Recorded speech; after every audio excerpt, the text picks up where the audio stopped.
had to get rid of the chair, and my bed is now basically the chair. Right, time to Your make room the. is that small?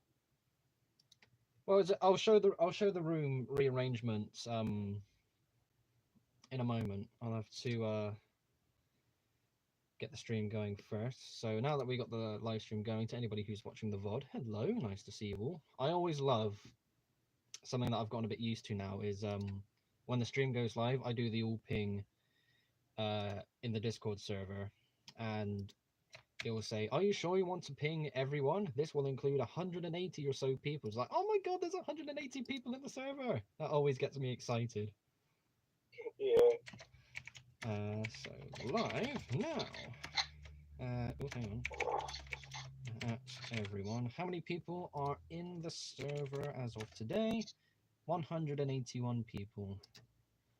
Lovely. It's a lot of people. I'm a bit stuck with where I am. That's okay though.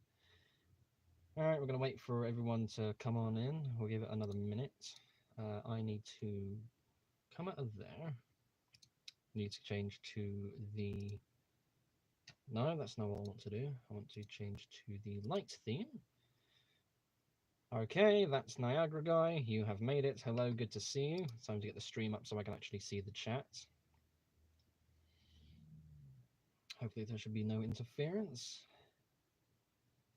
And hopefully the tablet doesn't fall over. I think that'll be okay.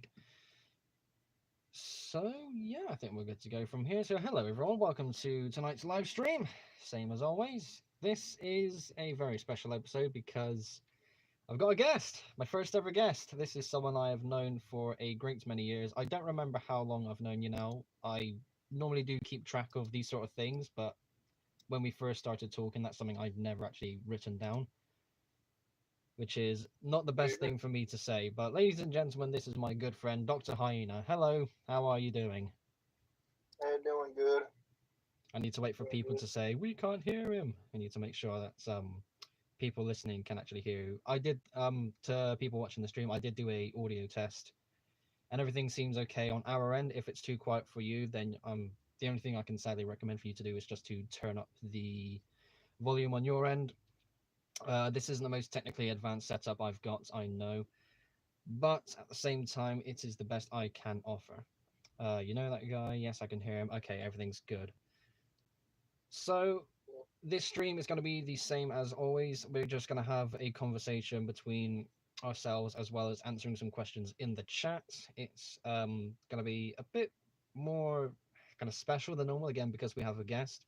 Any questions that you direct to me, I'm going to try and direct to my guest as well. But first of all, Dr. Hyena, please introduce yourself. Hi.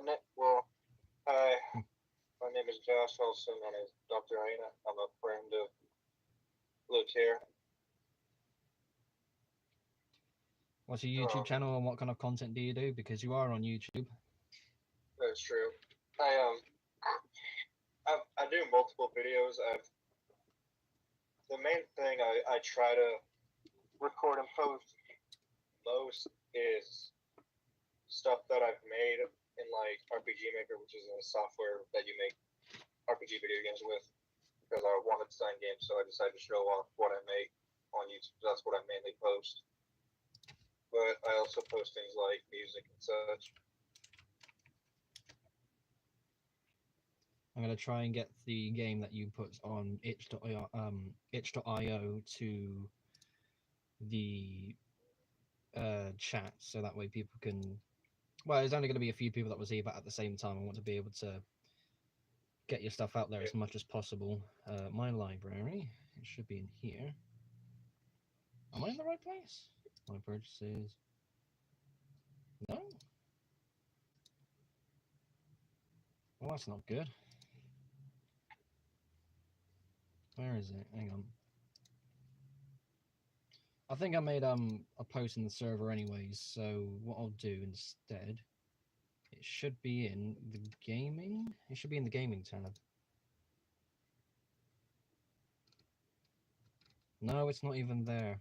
Oh my god, I'm the worst. I think you put it in like announcements, I believe. Announcements? Yeah, it might have been. Updates, announcements. try here. Pins, the LUKR. Oh yeah, LUKR. I need to remember to do that. No, I didn't even put it in there as well. Fuck me, I am the actual worst. Links and promos. If anything, it's got to be there, surely. Oh, it's Aha! more than likely there Yeah. because I posted after the There we go. update. 404 game not found. Oh no. That's odd. That's odd. Oh no. Oh wait, I think that's because I changed my itch.io profile. That's probably why it's Okay saying then. that. Different user. Yeah, that's probably it. Because I changed the profile name. Probably why the link doesn't work anymore. Yeah, fair enough. I think that might be a bit too much of a hassle to try and find now because I don't know what you on your laptop, I'm assuming, or on a tablet or something. I'm calling from my cell phone right now because Oh, okay. computer will sometimes kick me off the internet. I didn't want to risk that. Fair enough then. All right, we'll get it organized after the stream, and we'll do another advertisement for it on the server, I suppose. Yeah. Okay, with the first question, Luke, have you ever considered posting one of your mocks to Lego Ideas? I did that in the past. It was with my Big Red. You remember my giants, Josh? My massive engines that would take up so many track pieces. Yeah, the points of place. Yeah, so the Big Red, one of the favorites of mine, I put that on Lego Ideas. I think that got to somewhere between 150 to 200 supporters. But given the nature of that model and at the time as well, it wasn't going to really go far. But at the same time, I wouldn't put anything else in Ideas. I think there was something that I saw, at least on two different sources. There was definitely a video I watched and a website, probably of the same sort of nature, where if you put something on Lego Ideas, even if it doesn't go through, Lego can claim rights to that design, which is a bit stupid, which that's not the really sort of thing I want, because I'm very proud of the locomotives that I've made, and if someone else, I'm stingy as well. I've made it known very much in the past where I wouldn't want to make instructions. I don't even know how to make proper instructions, but even then, if Lego were to, well, it's not so much Lego kind of using my designs to make their own models, because some of the designs that they've come up with can be good. Thinking of the Horizon Express, Emerald Knights, even the Crocodile locomotive, they can put their effort. They can put the effort in to make something good. But Lego is. I've got this stuck in my mind as well. I'm always convinced that Lego will hate trains because, again, when you look at the City line, it's kind of basic stuff. But again, that makes sense because it's City. But you don't really see love for trains as you did as much in the past. And if I put my ideas or my models onto Ideas, they might get some traction, but they'll never go ahead and go through. All the trains that make it to the 10k vote mark on Ideas, they get put into the that sort of thing where it's here's all the models that made it to 10,000 supporters. We're going to go through the process of picking which one we're going to make. It's never the train. Doesn't matter how good it is. It's never going to be the train. So even if I put what's an example? I don't know. Even the Thomas models. If I put any of the Thomas models, and if you just took the faces off and made it its own thing, it wouldn't go through. But then again, Thomas, that's his own mess because of the legal rights and whatever else. It just won't work. It just will never go anywhere, and that's the ultimate reason why I don't. Go on.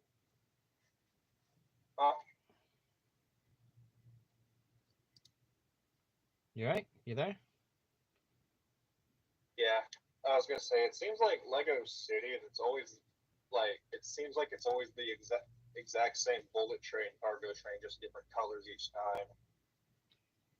Yeah, I wasn't very impressed when the City train sets came out in 2018. I saw I think it was the cargo train in particular, where it just looked very samey. 3 wagons, a boring diesel. I think the what was it? I've just lost my train of thought. I think the power functions was, or rather, the new power system was one of the key selling factors. But again, it's just not exciting. There's not enough effort put into that. The I like the. Go on. What were you saying? I was gonna say I wasn't impressed at all with the cargo train, despite the fact I actually bought one. But the passenger train set is something that was a bit more exciting because they did what they did with the Horizon Express, where you can buy two and put them together. But that's the only good thing they had going on for it. But knowing that it's city and that it was basic, I just, again, I didn't care. I haven't bought one. I think after the new ones come out this year, maybe if those soon to be old ones go down in price, I might get one for the sake of a review. But yeah, it's just looking at what is available as a set compared to what can be made as a custom model. That's one of the key factors as to what turns me off on sets. That micro train set as well. I went to the Lego store earlier today. You know that small Lego Creator, like high-speed train that's only 4 studs wide? Have you seen that? I think. Creator. I might have, I might not have. Let me see if I can get a picture. Alright. Yeah, here we go. When it comes to Lego, I like the 90s Lego trains, like those designs. Like They were Lego the best. They were the absolute best. Those 9 volts era train sets, they had so much play factor to them. That's what made them so good. Like the Metroliner, well, anything from that era, Metroliner being the key one for me, it was just amazing. It was so cool. Right, I got the picture. I'd love to get my hands on the 90s Lego train.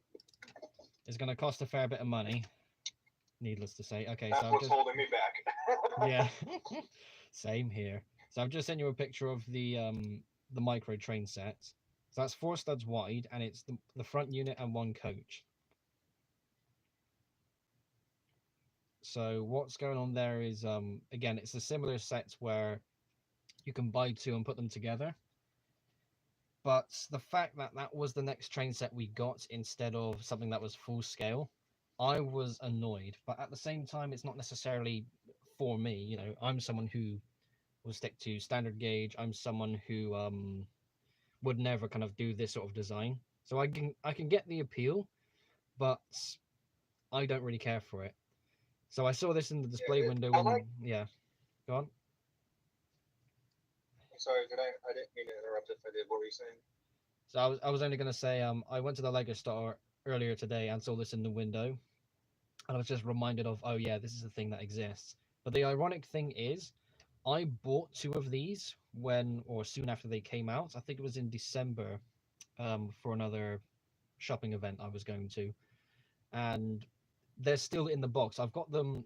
You can't really see them on camera, so they're kind of tucked away in the back corner just before the window is a bag of sealed Lego sets, some of them newer than others. And there's 2 of these small high-speed trains from the Creator line in there. 2, so I can basically put them together and make a full line, if you will. But I don't care to open them. They're going to stay sealed. If they go down in value, then that's fine with me because, again, I just don't care for them. I like the design of this train you have sent. It's just not something I would personally buy. Yeah, exactly. The design of it is fine for that micro scale, but the fact that it's not a full size model, that's what kind of turns me off. So let's go back to the chat because I am seeing the chat make some progress. So Mr. Robot has just joined. Hello. We got a few questions from That's Niagara Guy and RK. Do you want to go ahead with the questions?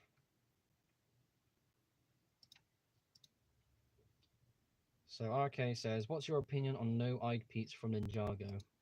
I just had to look that up, and that's the guy who basically has 2 eye patches. Did he come back in Seabound, or Skybound rather? I don't remember. I'll have to have a look at the wiki later on, but I think he was just a knockoff character for that one episode where it was pirates versus ninjas. Oh, that does look a bit Skyboundy. Soto's there. But yeah, I suppose, yeah, he's just another background character for me. I don't really care for him. And That's Niagara Guy said, didn't you say you did gaming videos? Were you around? Were we talking when? Well, when we first started talking, did I still have my Skyrim videos on YouTube? Do you remember them? I don't remember. I can't recall Skyrim video on the channel. Oh, let me tell you about this old thing I did. So there is a YouTube channel called Fudge Muppets, and they did and still do what's called Skyrim character builds. So a certain set of skills that you focus on, a certain armor set you would go for, you role play it, and that's basically how you would play that game with this certain character design. So I thought I can do that. And I spent a good while, well, a good long while, because this went on for me for like, what was it, 400 episodes? But my episodes were much smaller in the sense that I didn't do any backstory stuff. So it was 400 plus episodes of me talking about a character that you could play with Skyrim. And the justification was I don't want to do anything with the backstory because that's a lot of creativity that you don't necessarily need me for. And for me, it was basically just a way of, okay, what's this next cool armor combination I can come up with? And that's all they ever were. So yeah, Skyrim character builds were one thing. I was able to do Skyrim Let's Plays as well, but these were the worst quality things. It was basically the same setup that I've got on my desk here. I would have some kind of Lego rig, basically the same sort of thing I've got to hold up my tablet now, holding my phone and just placing that in a kind of perfect position in front of my TV. Where back in the day when I did these Skyrim videos, it was all on the Xbox. So yeah, that kind of shows how old it is. And you couldn't necessarily tell because I think I was able to kind of hide the borders of the TV. But again, it wasn't high quality. I wasn't a Let's Player. I wasn't a gamer. It was just the worst. So yeah, I did technically do gaming videos. Oh yeah, and I did speedruns too. Oh my god. Do you know about my speedruns? Did you say you have hold a record speedrun for one game? Yeah, so this was... Well, I technically did, but I don't anymore. That record was broken at least a year ago now. So there's a very old... Where is it? I got the box. Where is my baby?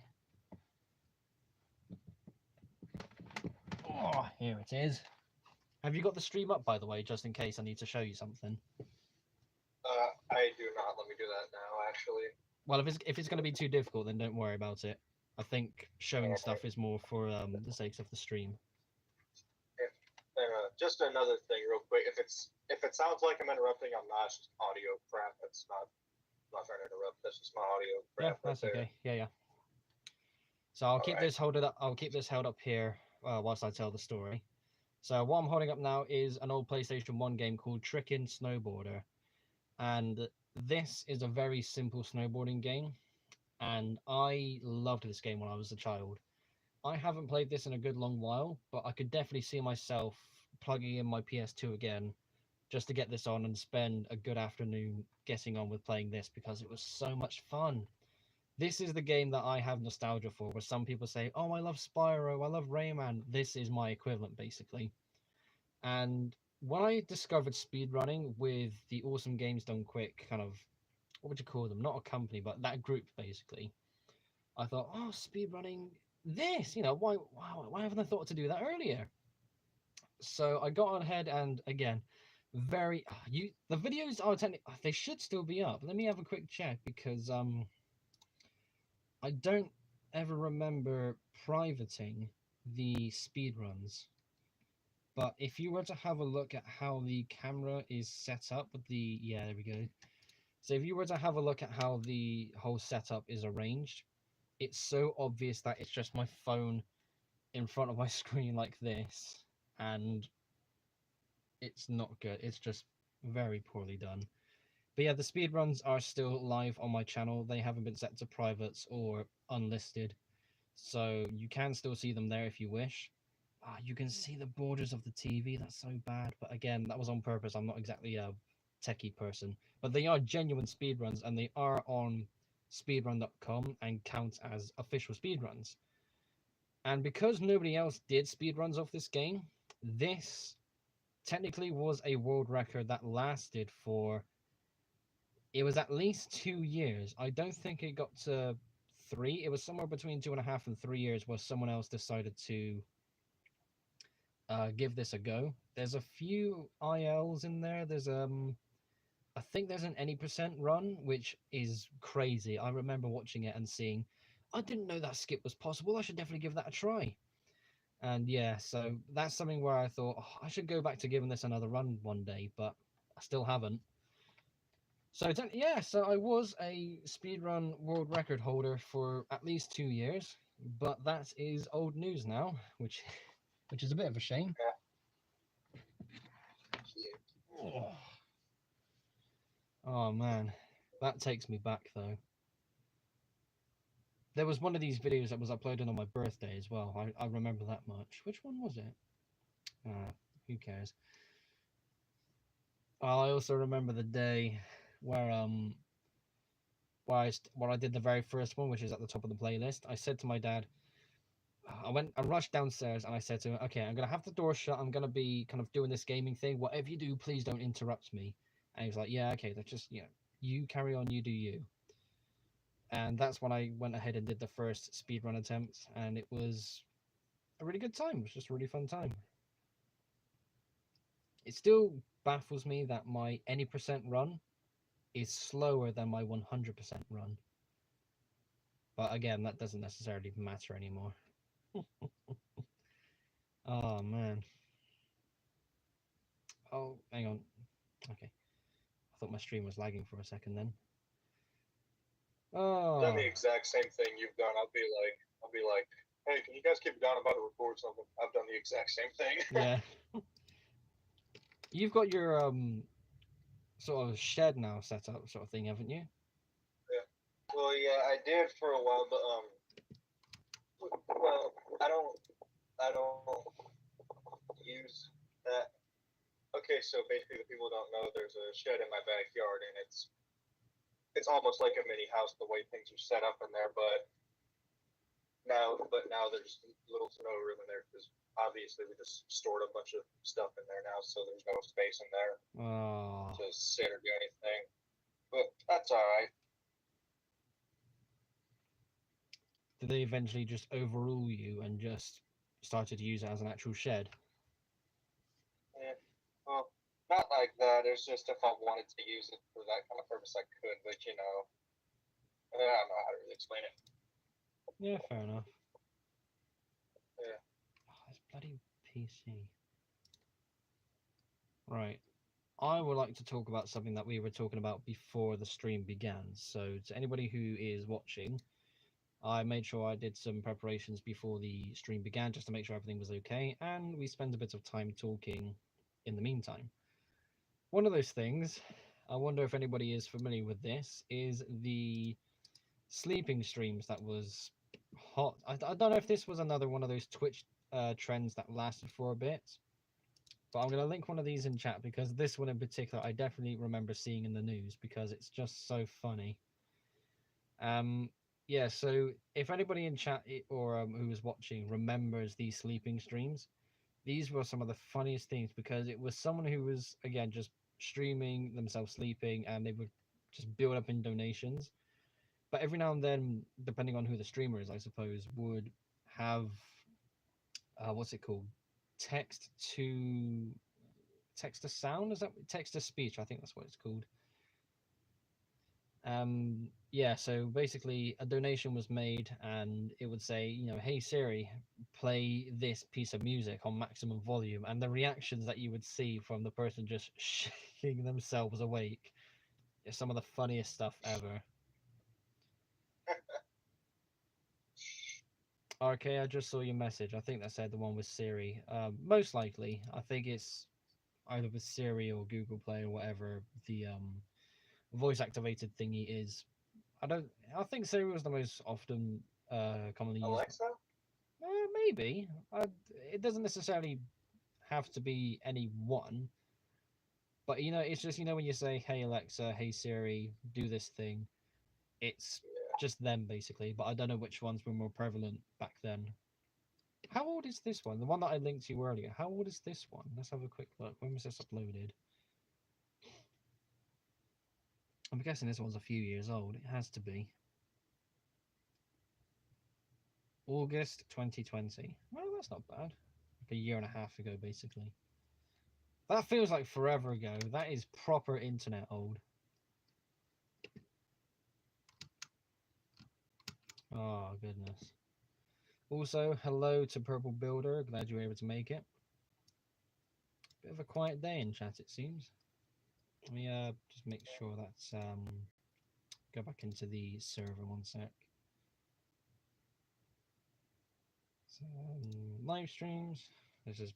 I won't do another ping. I don't want to piss too many people off. So we go. Come on by and ask us both some questions. In the meantime, has anything been going on with you? Anything exciting? Anything newsworthy? Oh, really? It's been a slow couple days. Any progress you'd like to share with your video game? I was gonna say, haven't really got a set idea yet for my next game. Lately, it's just been testing out ideas for what I could possibly do. You know what I'm saying? Yeah. So, not to record some more things. Mm-hmm. Yeah. You're definitely doing really good when it comes to the music side of things. There are some pieces of music that really do hit well. Even if it's like not to call it a sample piece, but obviously you make these to work within your video game. And this is some of them I feel like you could put on loop and listen to for a good long while. So yeah, you've definitely got a good ear when it comes to music creations. So I gotta say, like, outside of games, I gotta say I'm really pleased with what I can do with music. Straight up. Like the soundtrack to Hyena Tech, which is the game I released to those who don't know. I'm still proud of that soundtrack. Like, the songs on there are shorter than usual because it's a game, but still. I remember taking GCSE music when I was in secondary school. Of all the classes that I had and I wanted to do, I had one slot left. And I thought, you know what, let's just do music. I'm not going to really take it seriously. I'm seeing this more as a creative thing, more so than actually wanting to do music. I kind of got more into it as the year progressed, but for me, it was still a year to kind of just muck around. And the most productive things I did was replicate existing songs into GarageBand. It was obviously not my work, but there would be times where I go, "Oh yeah, come and take a look at this song that I totally just made," and just cheat the system and get a really bad grade. But even then, it was still something. Yeah, it's the app I use for music as well. Oh yeah, you've got GarageBand, haven't you? What was that? You've got GarageBand, haven't you? Yeah. Is it different? Is there like I'm probably misremembering. I'll have to give one of your pieces another listen. Visually, when you're like screen recording, for example, how different was it to a past version? Because I think it looks basically the same. Not to say like it would be a different style of program or anything, but I remember specifically how it looks back when I was doing music in college or school rather. Not quite sure, really. I mean, well, basically the sort of thing. Yeah, it was the sort of thing where all the boxes were rounded. It was it wasn't necessarily square. If I go to your latest piece, let's go to here. Oh my god, it looks basically the same. I can see a few differences. I think you're on a mobile version there. Yeah, I've always used mobile.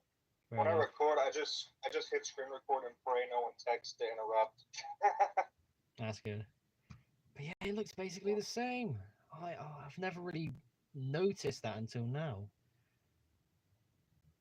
Same. Oh man. Going back in So time usually again. when What was that, sorry? usually when I make music, and I was just saying, usually when I make music, like, what are you saying looks the same exactly? Just 'Cause the I'm a overall bit lost here. layout. You know, like you got the green rectangles and the sorry, car The going on note outside. patterns. But yeah, you know, you got the green rectangles and the small lines representing each note. Mm-hmm. Basically, that sort of strip, and you see that for certain layers. And on the edge of each layer, you got the instrument is supposed to be representing. And again, that whole kind of main screen look, it's very much the same of how it used to be a few years ago.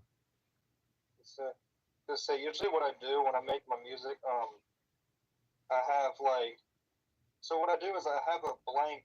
I open up like a blank project. Like, say for example, I want to make a bunch of rock or metal songs like that. Basically, I have all these like blank songs with all the instruments and stuff already set up with all the settings, so I don't have to do it each individual time. So it's not so tedious. Mm. So that's usually what I do. That's pretty good. Not always, but Mm.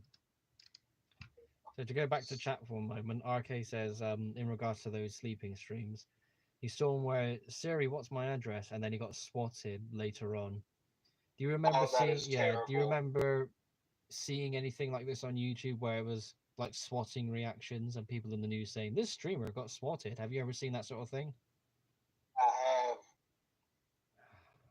I can just imagine just now you're just sleeping, and all of a sudden you hear. Yeah, it just gets really scary really quickly.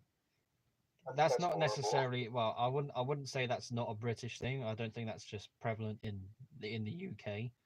But you being stateside, I think is definitely a more scary thing. I think police over there would be less hesitant to like kick your front door down and go on in. Is there a SWAT equivalent in the UK? Or not? Eh, in a way, yes, but it's just I don't know what it would be called exactly. I can't say I've got research on that, but it would just be like armed policemen, basically, like proper firearms, armor. It would probably still just say police on them, not necessarily a SWAT team, so to say. But again, I'm not 100% on that. It's true. RK also asks, Luke, what are your opinion on Jack and the Pack? So Jack, in case you don't know, that's the spin-off series to Thomas the Tank Engine. Do you remember Jack the Front Loader?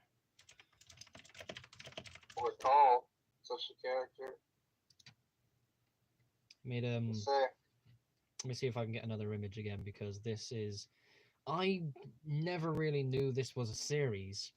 I think I first learned it was a thing in one of Unlucky Tug's videos where he said he's going to do retrospective videos on every season of Thomas, including the Jack and the Pack series. I was like, hang on a minute, what?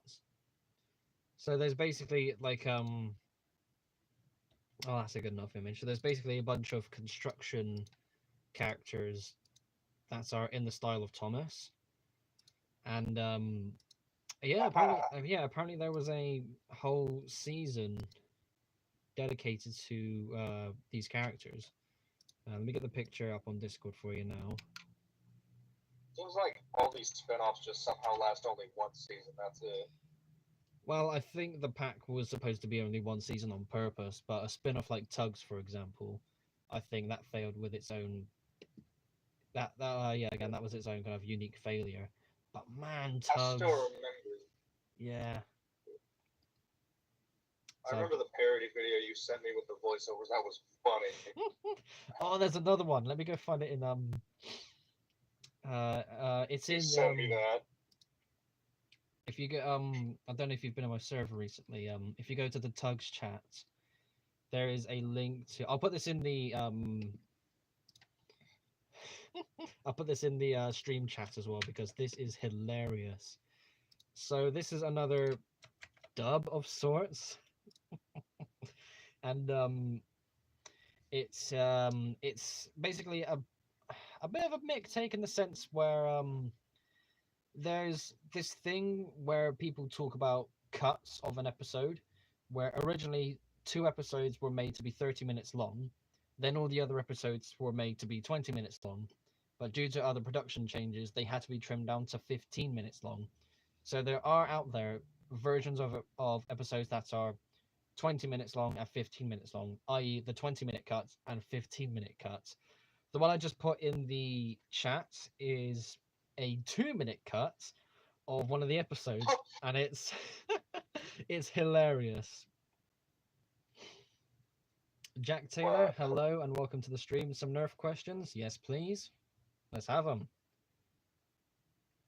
So yeah, for you, Josh, and to all those listening as well, give that Twitter link give it a click, give it a watch, because it's a very funny video. It's based on the episode Pirates, and there's a part in there where, in the main episode, the tug that's basically being manipulated, what was it? What's the exact line? I think he says, "You said that was the last barge," and then the 2 pirates that are manipulating him are saying, "We want more barge," or something like that. But basically, in this cut, it's, "You said barge, more barge." The way it's said, it's so funny because you can tell it's a cut, but again, that kind of YouTube poop sequence, it's so funny. It's so good. Oh, I've given that a few watches today as well, especially when did I put it in the chat? Was it yesterday? Yesterday, yeah. So when it came out yesterday, I definitely gave it a few listens as well. I love seeing these. You don't see these sort of meme cuts of tugs that often, but when they appear, they are damn good. They are hilarious. Just waiting on Jack Taylor to go ahead with the Nerf questions. In case you missed it, Jack, yes, I'm ready for your Nerf questions if you still have some. Oh, here we go. Need to wait for it to appear on the PC stream. Do you want to answer these Nerf questions as well, Josh? Sure, I can answer some Nerf questions. I'll try and give you a hand if you need to. So I know you have reservations about the Hyperfire, but I find wielding them in one war. But I fuel wielded. You fuel wielded them. Oh, dual wielded. Oh, my brain. Let me start that again then. But I dual wielded them in one war, and despite being so much fun, it got tiring. You reckon it's right to eBay one off? I suppose so. I'm not someone who would have more than one blaster. If I was going to have a second one, it would either be for modification purposes or for like spare parts to like scrap and use it for something else. How do you feel about having more than one item in regard, not necessarily a Nerf blaster, but something that's for a hobby, for example, like having more than one Lego set, for example? How do you feel about that sort of thing? Do you really care about building up a collection?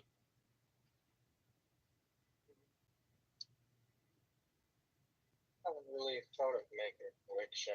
Like, I thought I was muted for a second. Turns out I'm not. Okay. But yeah, basically just having more than one item, that's not something I could really do. Say, I've only ever had like, I can't remember. I've not had a lot of blasters in my time. I remember the ones I can remember was that zombie strike one that I told you before the stream started, and I had a rival one as well, where it was a little ball instead of the. You had a rival blaster. Getting hit with those things hurt. Yeah, I reckon. Oh man, what do you remember? What rival blaster it was? I remember it was blue. That's all I can remember. Yeah, there's blue and red variants. I was gonna say I can't really remember. Ah, fair enough then. Off the top of my head, what it looked like. I could probably find an image of it later on, but. Yeah, if you want to. Yeah. So Jack says, I think it's fine to have two of the same blasters as long as it's light enough to dual wield, provided that it's like something like a Strive or Hammer Shot. Yeah, I agree there. I think you can get away with something that's fully automatic though. Again, like the Hyperfire, for example. So it's magazine fed, it's a flywheel, and it's automatic. So dual wielding them could definitely be fun. So yeah, that definitely makes sense. But again, I think me personally, I could never own or want to own two, especially if there was only unique cases where I'd have two of the same for the sakes of a war. Because I think it's more so of a storage thing because that blaster is taking space that another blaster could otherwise use, and I think my kind of I am kind of materialistic. Obviously, massive Lego train layouts. Yes, I'm materialistic, but I'm also a bit meticulous and a bit careful too. So having two of the same thing, not necessarily my style. So hopefully that answers your question. If you got some more, Jack, let's hear some more. Speaking of rival as well, that's something I never got into. So the blasters that I've got just fire the normal darts, and there's a guy in my server. He's called Jolt King, or at least in my server, he's renamed himself to Brick Conductor. And every now and then he says, "You need to try out this blaster. You need to try out this blaster because it fires, even if it fires a different round, like a rival ball or even the new Ultra Darts, which is a completely different shape. It's tempting, but I'm one of those people who's also kind of set in my ways where if it doesn't fire this kind of projectile, I don't care. I'm not necessarily open-minded. The D heavy batteries make maneuvering and endurance difficult, even for nighttime house wars. I've never thought about the batteries as well. Are they that heavy? I can't exactly test it. But then again, maybe I think I've gotten a bit used to the weight of some of the blasters as well, where some of these full auto ones do have bigger batteries, like again like C and D size batteries, which obviously are heavier. But I think after getting used to that weight, you could definitely get more used to dual wielding them.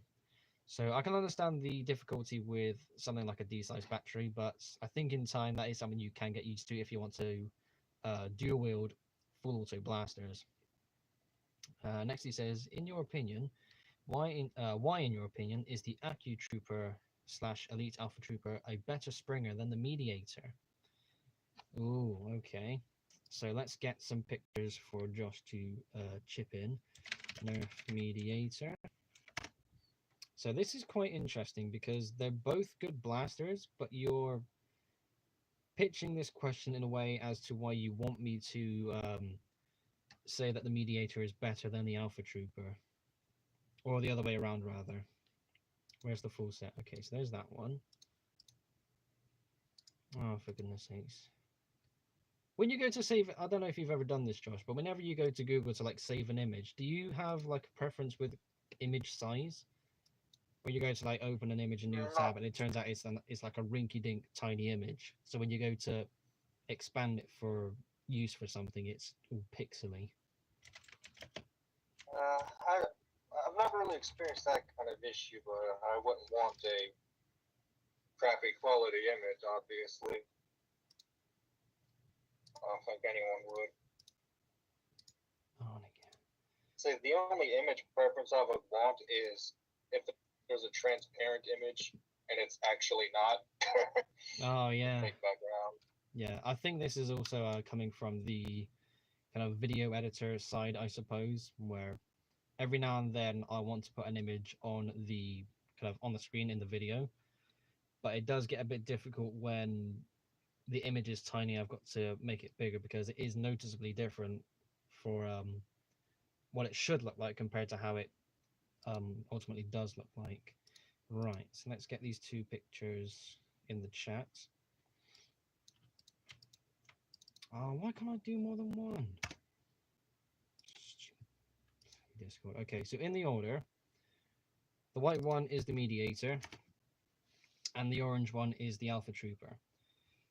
So they're both pump action, they both take magazines, and they both have something called Slamfire, where you can hold down the trigger and keep pumping and priming, and it will continue to fire. So you don't have to pump, then pull, pump, then pull. It's just constant pumping, basically.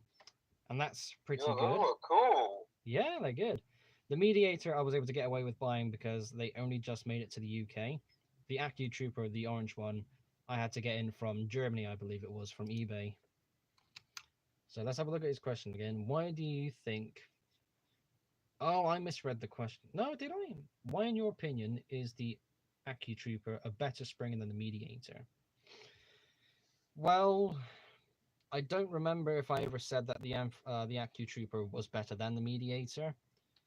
You can take the Mediator sets apart, where the when you look at that, the kind of middle unit is its own separate thing. So the stock bits and this sort of front blaster bit can also be detached. And I think that on its own is still a good blaster. These two attachments do make it good. But I don't know if I can say the Alpha Trooper is better than the Mediator. I can understand why people definitely do, because the pump handle on the Accu Trooper is what's called a wraparound handle, where you can basically get your entire hand on that, and that kind of pumping system is preferred to some people. It's very difficult to pick which one's better. That would be an interesting versus, but at the same time, that's a very close tie.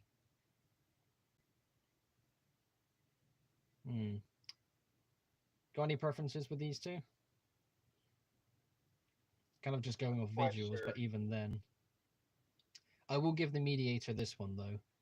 The stock that it uses is one of the longest stocks that Nerf has made, and that's something that I use for my personal setup with the regulator. I'm someone who would rather have a longer stock and kind of... so with my right arm, when it's holding onto the pistol grip, I'd rather it was a bit more extended than have it a bit more closed down to my shoulder and have this sort of V shape. So that's definitely got something going for it. So if I was going to give a reason for the Accu Trooper to be better than the Mediator, I would have to say that it is because it's been around for a much longer period of time. The Alpha Trooper was originally released, I believe, in 2010, many years ago. I also remember it being like a Toys R Us exclusive. This came out alongside two other blasters, and I remember going to my dad, like, Dad, we need to go to these stores to get these 3 new blasters. And that drum as well, the original drum was the best. It was just so good. Josh, don't get into the Nerf hobby, otherwise you'll spend too much money, okay? You'll end up doing what I do, and you'll look back at these cool things and go, oh, I really want one of them. It's not wise. It's not good. I've never used the Mediator, but I love the blue Alpha Trooper. I never got an Elite Alpha Trooper. I've got the original. I had the original one, and I've got the AccuStrike version, which I think is the best. The orange one there basically has an attachment point at the front where you can add more barrels to it. All past iterations didn't. That's probably another point to that blaster to the Mediator, because it's now more expandable, where it's pretty cool as is, but I suppose you can get a bit more to it. I'm probably going to end up running around in circles now with these two blasters because they are so close to each other. The Strife or the Mediator? That's not a fair question. Let me so Strife. Let me just quickly get the picture for you, Josh, because the Strife is one of, if not the best Nerf brand blaster ever. It's magazine fed, semi-automatic, and it's unbelievably popular. This one in particular is very small, and customization for it is immense. This is the sort of thing where people have made 3D printed kits for this one. I've got a version of this where it came with a few attachments, but this one, even on its own, is still a damn good blaster. Oh, I've seen this one before. Very nice. This is the sort of thing where I look at thrifting videos, and whenever people see them, they snatch them up straight away, because you could have a collection with 100 of these, but people know and understand how good that blaster is, so they tend to just, again, keep on going for them. So it's also a case of a flywheel power blaster compared to a spring power blaster. The flywheeler is naturally going to be more popular.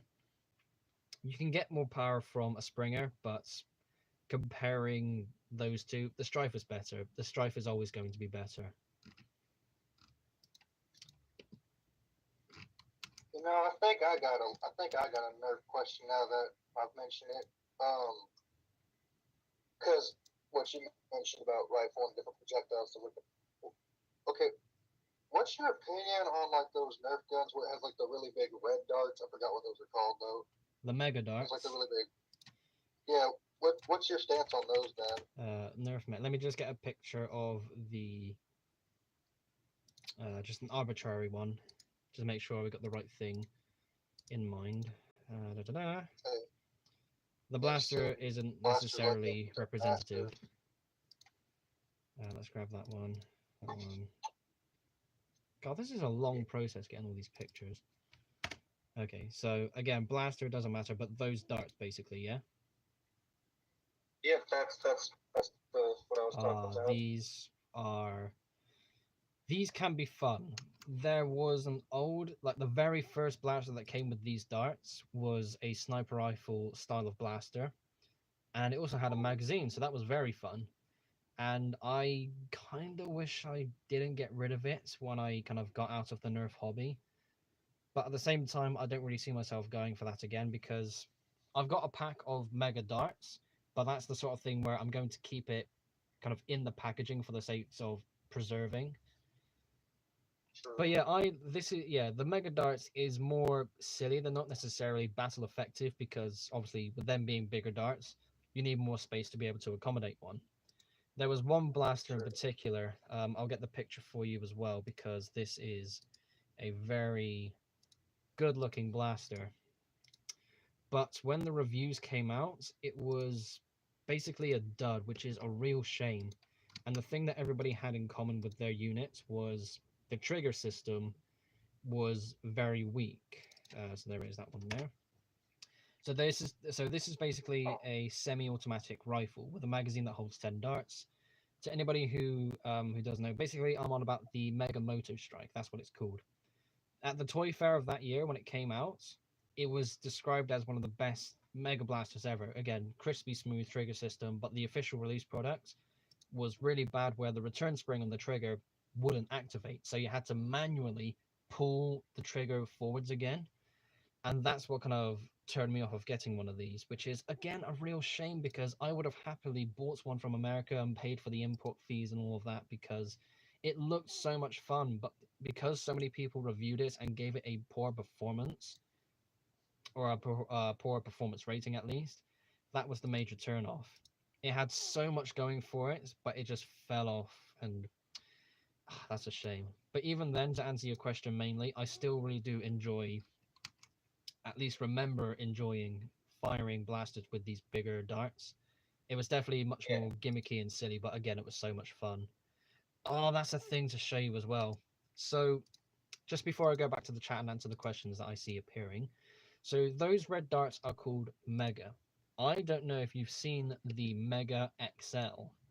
This is a thing that I wish came to the UK because I am definitely someone for silly fun blasters. This is amazing. Let me get the Mega XL darts. Let me try and give you an understanding of how big these darts are. Wow. But yeah, there are videos online that you can look at. There's no sort of dart comparison pic.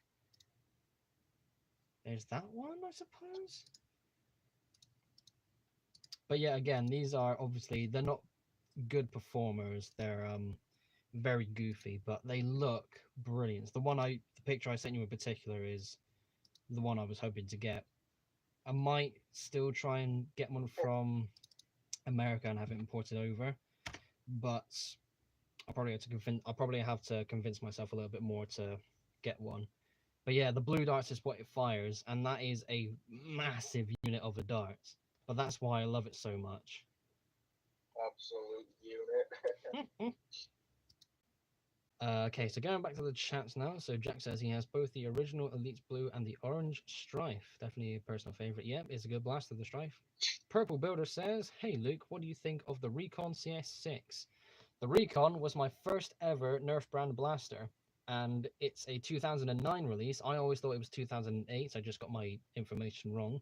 But again, this is a blaster where I remember saying to my dad, would you be okay if I got this toy? And because obviously it's a blaster, it looks like a gun, he was a bit hesitant, but that was where it all began basically. That day in 2009 where we went to a shop called Argos to get this toy. Here I am now, all this time later, having rebuilt my collection. I still think that's quite amazing how I've been able to keep up with all of this, keeping up with the hobby, all because I was allowed to get that one toy. So yeah, the Recon CS6, I've got too many tabs open. Recon CS6, it's definitely a good blaster, especially for its time, because there have been updated and kind of re-released versions of it coming out down the line. So yeah, definitely a good blaster. So back to Jack, he says Nerf Megas are fun, but not the most practical. Yeah, basically that. Got questions on them from me. For once. Probably not today, given the time. Maybe next week's stream, I could probably give a go of asking chat some questions. We do have about 5 or so minutes left, but that's still 5 minutes to have some fun. Mike's Bricks, hello, good to see you. Glad you were able to make it. So a quick thing for you, Josh. Mike here is one of the LUKR members, and I think he's the only one so far who has been interactive. I think this is someone who is a viewer of mine, and I did an advert on Discord a month ago or so now, probably. And it was basically, join the club. We're definitely someone who would love to have more members, and this is someone I was able to get in touch. And the amazing thing is, this is probably going to be a cheap thing for me to say, but he's our third international member, and he lives in America. You're American, nice. yeah. We do have another American member too, which is amazing. But yes, I love the fact that despite the fact that we're a British-based club, we do have international members, and we're slowly expanding our empire. We're going stateside. It's going to happen. Magic Guy Studios, glad you were able to make it as well. Another question from Jack. Why, in your opinion, is the regulator been and done better for you than the Mediator XL? The regulator, tell you what, give me a second. Let me go grab it instead. Oh, my legs. So let me take these extra bits off. This is a bit unfair because I've slightly modified mine. But basically, this is the Mediator. Oh, pardon me. So this is another flywheel blaster, and it has select fire basically. So this is the only blaster so far that has full auto, semi-auto, and a 3-dot burst. That alone for me kind of sells it, because this is a very practical, very fun, and with the way that you can put some of the attachments onto this, again, kind of to demonstrate this, again, a bit cheaty because I have modified this slightly, but with how I've been able to set this up personally, I just love it so much. And it's more so this sort of back area here with how we can hold it in a way where it's just so comfortable. The regulator is done incredibly well, in my opinion. Not everybody is a fan of the flywheel system where there's a bit of delay, but that does make sense because it is electronic and not mechanical. But if you're going to, well, for me at least, if you're going to compare something up against the regulator is always going to win because that's my favorite blaster. So, yeah, I'm afraid, Jack, that is going to be a bit of a redundant question. That's another thing for you as well, Josh. If you ever get into the Nerf hobby, for whatever reason, my recommendation will be the regulator. It's about 5 years old now, but it's done me very well. But then again, take the advice I said earlier. Don't get into the hobby because you'll spend too much money. Yeah. So Magic Guy Studio says, what Lego trains are you working on right now? This is quite interesting because I haven't done anything Lego train related ever since I finished my last model, which was the President.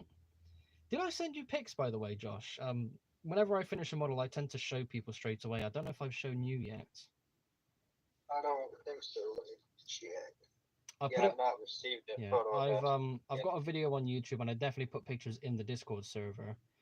But normally, I remember, again, this is kind of me being a bit of a bad friend. But normally, do you remember the days where I was like, Josh, come, check it out, I made a new thing? Do you remember those sort of days where I just spam pictures?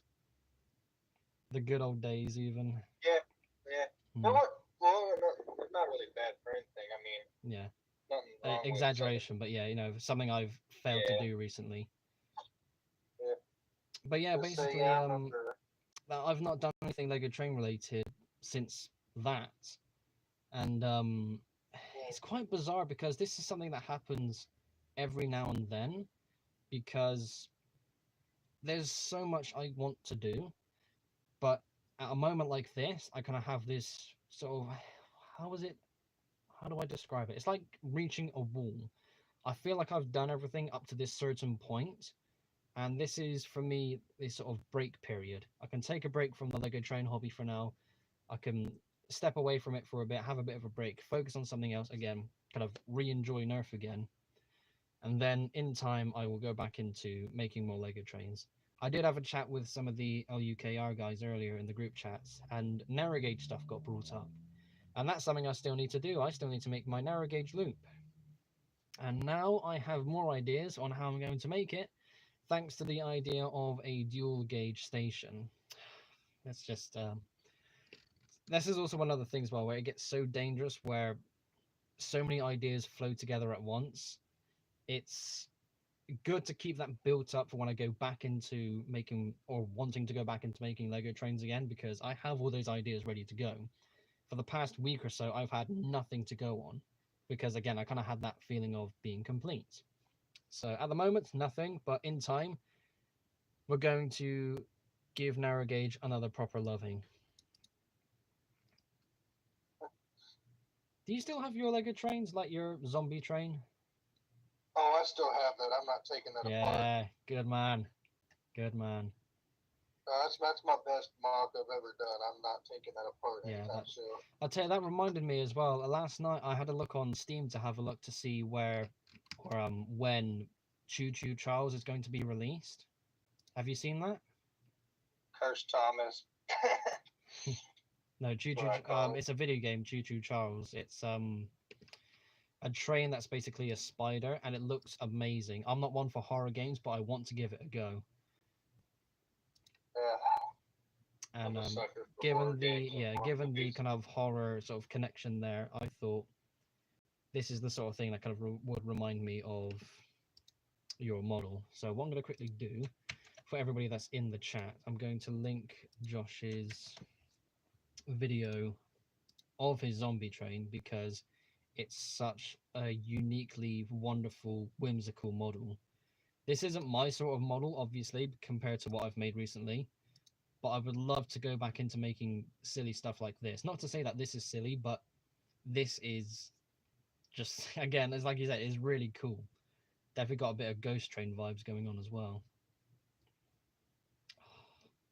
This is also the sort of thing where I can put on the back burner as well. Like, okay, when I come back to making Lego trains, I can make something like this too. But at the same time, it kind of makes me feel bad because I don't like making models that other people have made. So, I'll leave that masterpiece with you. I don't want to try and take the piss and make my own version. That being said, though, still haven't done this yet. I still need to do it. Remember when I said the hexaplex bigger than a quintuplex? Yeah. I still need to make that. Well, you've got your zombie train to get that going with. I was going to say, I've been saying that since we started talking. I've been saying that since 2018. I'm going to make a hexaplex. That long? Shit. Well, I don't think that long, but like... But yeah, for a few years, basically, yeah. Yeah, Sunset, that train idea I had was going to be that. Oh, man. Never got around to it. Right, it has gone 9 o'clock. There are a few more questions in the chats I want to get to, and then we will wrap things up. You okay with that? Yeah, that's fine. I'm not in a rush. So Jack says, is the mediator stock or the Raider stock nicer for your shoulder? The mediator stock is the best one for my shoulder just because of its length. It's absolutely massive, and that sort of feeling in my shoulder doesn't disturb me at all. Again, that's a feeling I'm very much used to.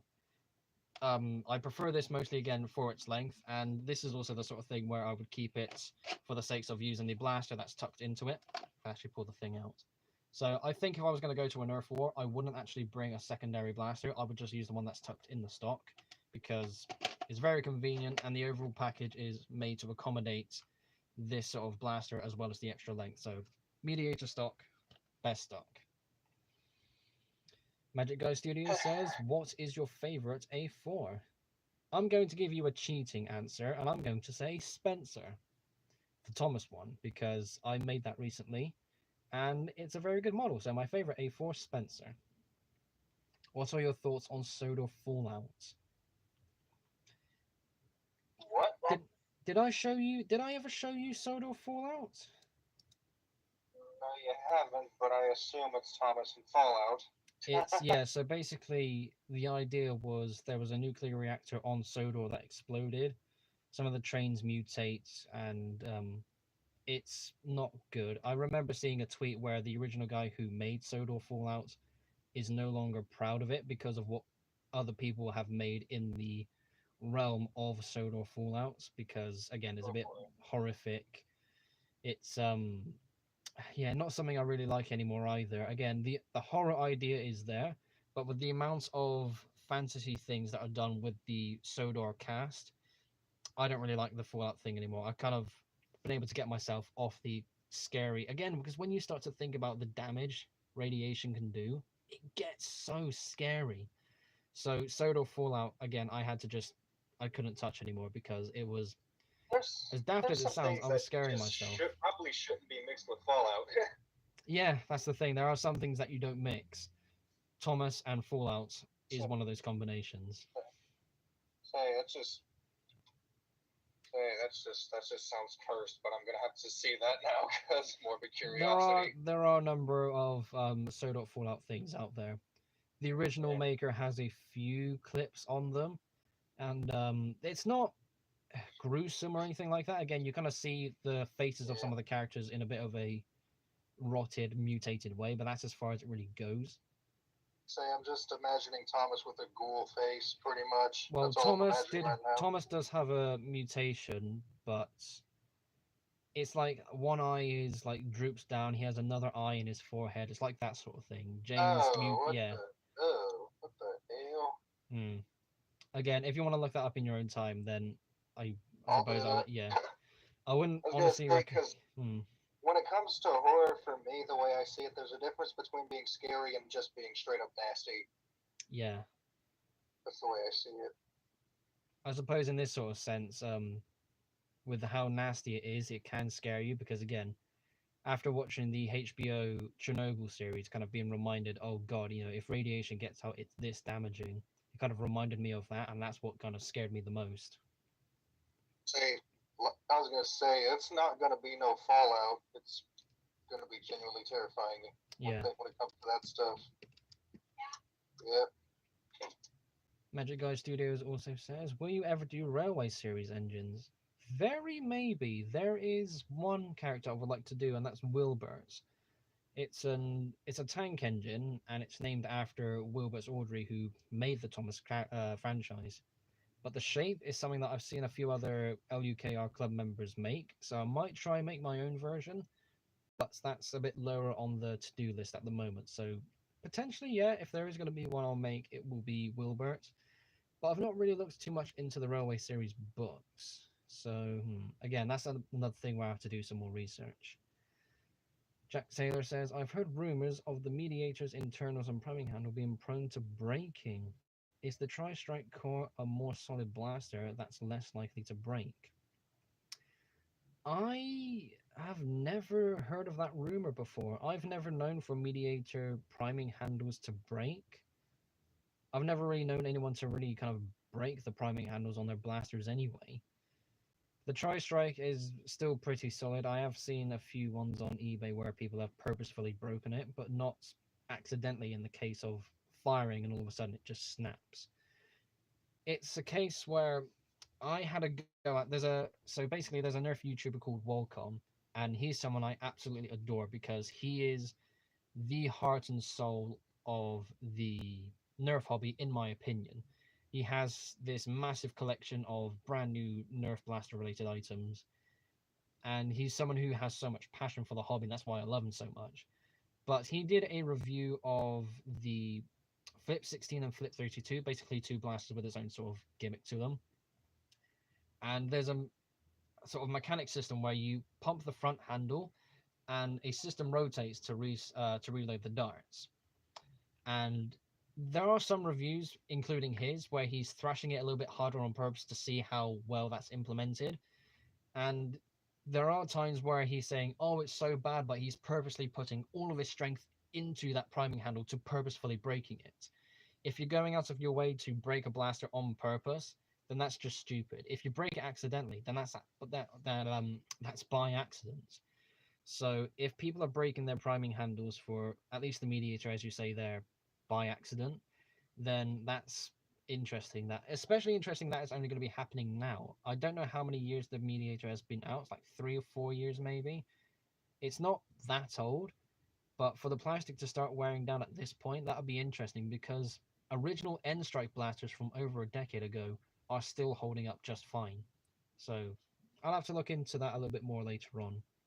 So intentionally breaking it, that's just a waste of a gun or a blaster, really. Well, let me get a picture as well because this is interesting. Elite 2.0 Flip 16. There we go. So this blaster in particular is the one that was received very poorly, and this one I can kind of forgive for the intentional flipping damage. What's a good picture? Let's go with this one. So new tab, leave that one there. Oh, another tiny image again. Okay. So again, it has a fair bit going on, and again, the overall mechanics of how the darts would fire were not received well at all. Go into Discord, upload image, this one here. There we go. So yeah, I don't know if it was the pump handle or the side bolt. Yeah, there's a bigger version of this blaster which I've got, which works very well. But even then, where you're going out of like testing it, I can understand. If you're gonna thrash the system to see how it can hold up, that makes sense. But if you're gonna start going, if you thrash the system on purpose and then use that to opinionate, oh, this blaster's bad, you're purposefully not using that blaster as it's supposed to be. It's just, again, this is something I'm still. Liking the appearance of this. Yeah, it does look good. There are 3 versions, which there's like a pistol version of this, and again a bigger version of this, which I've got, which is the bigger one looks. The bigger one is brilliant. But again, there are ways of doing testing, and then there's just breaking it on purpose, which is something that really pisses me off. Oh yeah, I can understand that. So Jack's next question is longer but cooler Elite Spectre barrel or the shorter but more practical Ion Fire barrel? The Spectre barrel, because that's got a larger inner diameter. Plus that one looks more like a suppressor, so that's cool. Jack's next one is the Echo Cs10 versus the Recon Cs6. The Echo isn't that bad. I mean, I can still use mine, but I'll still go with the Recon for nostalgia's sakes, and also because the Echo is one of those blasters where you can't actually open it. So 2 years ago when, with the picture that I just showed you earlier, this is one of a blaster that's in a new line of blasters called Elite 2.0. This was released in 2020. And this was supposed to be like the new primary blaster line for Nerf. But there was a lot of cost-cutting measures where there was glue and clips, so you couldn't actually take the blaster apart instead of there being screws. So almost anything that is in this sort of color, you can straight away recognize if it breaks, that's it. If you want to try and open it up to fix, you're going to end up breaking the blaster shell in turn. So if you're going to, at least for me, if you're going to say Elite 2.0 blaster versus something else, I'm going for something else because there's more than just the play factor. Because if there's ever a chance where you need to fix it, you're going to end up breaking it more before you can fix it. So for that question, Recon CS6. I'll get to that train question in just a second. I'll answer your final question here. So the Strife versus the Phoenix. Again, same thing. The Phoenix is an Elite 2.0 blaster.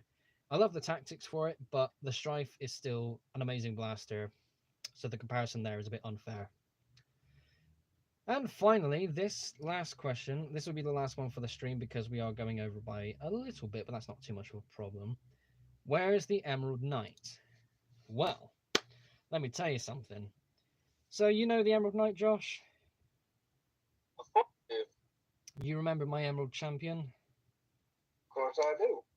So about a month or two ago. Was it a month ago? I think it was probably no further back than December. I took apart my latest version of the Emerald Champion, and it was a model I didn't really want to have anymore. The overall size of it was a bit too big for my railway to really accommodate. And given the smaller tender engines, the more realistic models I've been making, I was more focusing on that sort of design now. So I thought I'm going to just get rid of the Emerald Champion. I can use all those parts as well, so that'd be also a really good thing. But that also means all of those dark green parts I've now got back in my collection in a box just over there. So technically, I can and probably will at some point rebuild the proper Emerald Knight, just as its own showpiece to have on my railway. I've used the Emerald Knight basis to make a few different locos, but to have the original train again would be a very cool thing to see. So, where's the Emerald Knight? It's coming back. The Emerald Champion, I think that's now officially dead. It's had its long run, but there's still something planned for the 10-year anniversary of the Emerald Champion, but that's going to be a community post just highlighting some of the key points of the Emerald Champion, if anything. I'm still working on it at the moment. If I'm convinced enough, I might do a customized version of the Emerald Knight.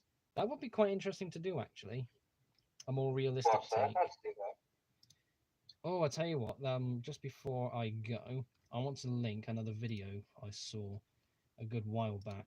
So I'll put this both in the Discord chat with you and in the stream chat. No, that's not what I want to do, not the how to build. The mod, here we go. So this video is made by a Lego Train YouTuber called British Bricks. He is unbelievably talented when it comes to making Lego trains. This guy made a customized version of the Emerald Knight, and it looks amazing. It's nothing too drastically different, but it's just so much better than what the Emerald Knight originally was. So that's probably the sort of design we're going to go for, using larger wheels, give it a bit more of a better shape on the boiler, that sort of thing. So yeah, if I'm going to rebuild the Emerald... Oh, actually, saying that, I bought 2 Emerald Knight sets and more parts to make the Emerald Champion. So I think instead what I will actually do is make the original Emerald Knight and a customized version. I reckon I've got the bricks. I reckon I can do it. My main focus or concern would be the 2x4 slopes for the actual boiler, the ones with the gold lining on them. I should have enough, but that'll probably be on the to-do list. That's a challenge for the Emerald Champion anniversary, I think.